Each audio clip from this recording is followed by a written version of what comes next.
in Job 38, God points a whole load of stuff out to Job, stuff that he's made, and he's asking Job, did you make this? Do you understand this?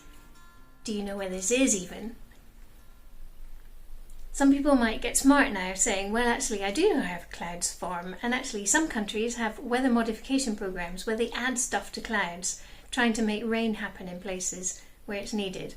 Whether that's wise or not, I'm not entirely sure. So the question is, does scientific discovery increase or decrease our worship of God?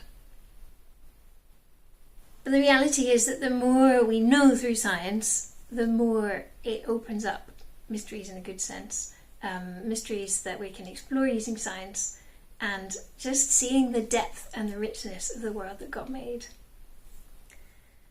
So we can begin to understand clouds, but actually the more you look at whole weather systems, once it gets much more complex, it's too much to get your head around. In principle we could possibly understand it all, but it's awe-inspiring and wonderful and complex and beautiful.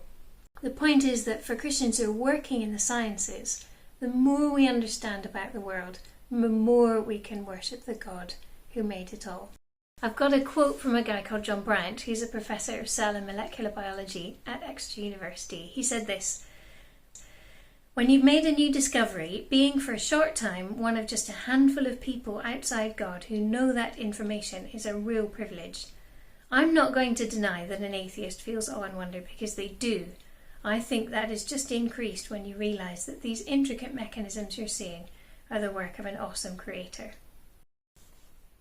And for the rest of us who are not working in science, we can look at the things that scientists discover and let that fuel our sense of awe and wonder and worship. So in a sense, when you look at Job 38, any science that we learn can just increase the depth of that poetry to us.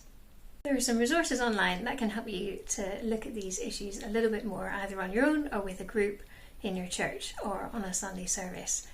We have Dr. Dave Gregory joining us on the 22nd of October at 7:30 p.m.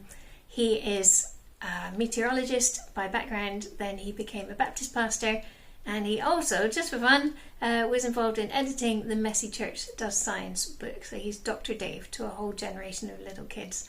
So come and join us and Dave as we discuss things. You can ask questions of him and you can meet him afterwards if you sign up in the right place. To find out how to do that, you go to faraday.institute/churches. See you there.